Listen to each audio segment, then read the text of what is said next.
नमस्कार दोस्तों, भक्ति की शक्ति चैनल में आप सबका बहुत बहुत स्वागत है। कैसे हैं आप सब, यह बताने के लिए कमेंट बॉक्स में जय सरस्वती माता जरूर लिखें। तो चलिए दोस्तों, आज हम इस वीडियो में जानेंगे कि 2025 में बसंत पंचमी सरस्वती पूजा का त्योहार हमें कब मनानी है, किन किन बातों का ध्यान रखना है, कौन कौन से कार्य हैं उस दिन जो हमें जरूर करने चाहिए, बच्चों से कौन से कार्य करवाने चाहिए और कौन से कार्य हमें नहीं करनी है। बसंत तिथि कब से प्रारंभ हो रही है और कब समाप्त हो रही है, बहुत सारी महत्वपूर्ण बातें आज हम इस वीडियो में जानेंगे। तो आप लोग बने रहिए मेरे साथ मेरे चैनल भक्ति की शक्ति पर। अगर दोस्तों आपको मेरा वीडियो पसंद आता है तो प्लीज आप मेरे चैनल को सब्सक्राइब कर दीजिएगा, बेल आइकन को प्रेस कर दीजिएगा, जिससे कि मेरे वीडियो के नए नोटिफिकेशन सबसे पहले आप सभी के पास पहुंचे। तो चलिए शुरू करते हैं, सभी महत्वपूर्ण बातें जान लेते हैं। तो सबसे पहले आपको बता दूं कि कुछ लोग 3 फरवरी को मना रहे हैं सरस्वती पूजा यानी बसंत पंचमी, तो कुछ लोग 2 फरवरी को मना रहे हैं। तो आप लोग अपने यहाँ का देख लीजिएगा, जब आपके आसपास के लोग मनाए तो उस दिन आप लोग भी मना लीजिएगा। तो चलिए दोस्तों, अब जान लेते हैं कि बसंत पंचमी के दिन हमें क्या करना चाहिए। हमें सुबह स्नान ध्यान करके पीला वस्त्र हमें जरूर पहननी चाहिए। सरस्वती पूजा करने के लिए बसंत पंचमी के दिन हमें पीला ही वस्त्र पहननी चाहिए। अगर आपके पास हो तो महिला पुरुष बच्चे सभी को पहनानी चाहिए।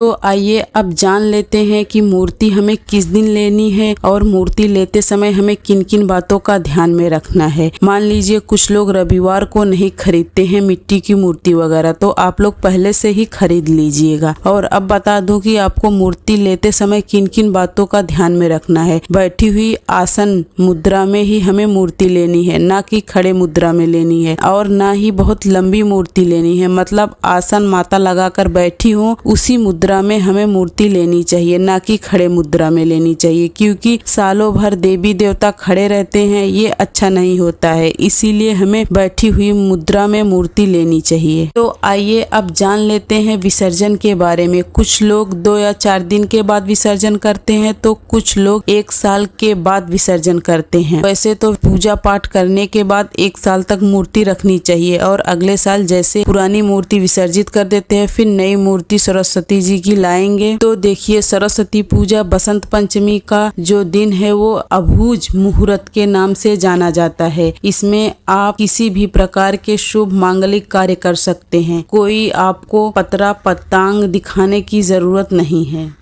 तो देखिए, सरस्वती पूजा बसंत पंचमी का जो दिन है वो अभूज मुहूर्त के नाम से जाना जाता है। इसमें आप किसी भी प्रकार के शुभ और मांगलिक कार्य कर सकते हैं और इसमें आप कोई भी कार्य निसंकोच कर सकते हैं। नया कार्य हो या शुभ और मांगलिक कार्य भी आप लोग कर सकते हैं। दूसरी चीज क्या है कि बच्चों से आप लोग इस दिन पूजा जरूर करवाइए, क्योंकि बच्चे ही माता की पूजा करते हैं। विद्या की देवी मानी जाती है, बुद्धि की देवी मानी जाती है सरस्वती माता। तो उनसे चंदन तिलक थोड़ा सा जरूर माता को, मतलब रोली वगैरह आप लोग सिंदूर वगैरह जरूर लगवाएं। बच्चों से गुलाल पैरों पर चढ़ा सकते हैं, माता को तिलक लगवा सकते हैं और बच्चों से उस दिन पेन कॉपी और पुस्तक में थोड़ा सा पुष्प पुस्तक के अंदर डालकर माता के पास जरूर चढ़ाएं। और छोटे बच्चों का आप लोग अन्नप्राशन वगैरह उस दिन भी करवा सकते हैं। जीभ पे, उनके जीवा पे हम जैसे शहद से ओम लिखवा सकते हैं। ये सभी कार्य आप सरस्वती पूजा के दिन अभूज मुहूर्त में कर सकते हैं। किसी पंचांग की जरूरत नहीं है। और बच्चों से आप लोग पूजा पाठ करवा के वहाँ पर पुस्तक रखवा दीजिएगा और उस दिन बच्चे को डांटते नहीं हैं। सरस्वती पूजा में यही सब कार्य किया जाता है।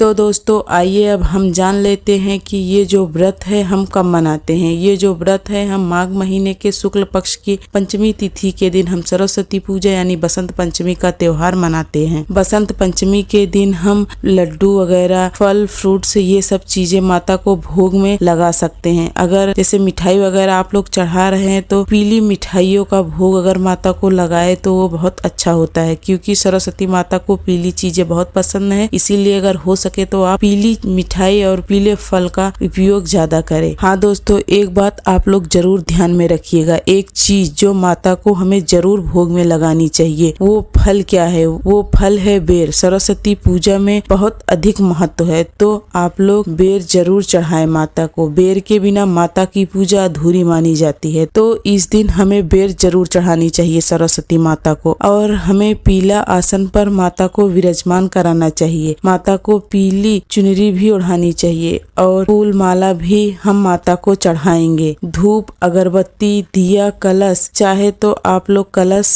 भी रख सकते हैं। ये सभी चीजों के साथ फल फूल मिठाई के साथ सिंदूर चंदन तिलक के साथ हम माता की पूजा करेंगे, आरती करेंगे। इस विधि विधान से हम सरस्वती माता की पूजा करेंगे। पूजा करके सरस्वती माता को प्रसन्न करेंगे और बाद में हम माता से प्रार्थना करेंगे कि हे माता, हमारे बच्चों के ऊपर, हमारे परिवार के ऊपर अपना आशीर्वाद हमेशा बनाए रखे। हे विद्या देने वाली माता, विद्या हमारे बच्चों पे कूट कूट कर भरिए और थोड़ा सा बच्चे पढ़ाई लिखाई में ध्यान दे, बुद्धिमान बने। प्रार्थना करेंगे कि हे माता, हमारे बच्चों के ऊपर, हमारे घर परिवार के ऊपर अपना आशीर्वाद बना के रखे। हे विद्या देने वाली माता, बुद्धि विद्या हमारे बच्चों में कूट कूट कर भरिए, ताकि थोड़ा सा बच्चे पढ़ाई लिखाई पे ध्यान दे और बुद्धिमान बने। सरस्वती पूजा यानी बसंत पंचमी को लेकर मेरा वीडियो यहीं तक था। फिर मिलती हूँ अगले वीडियो में, तब तक के लिए नमस्कार।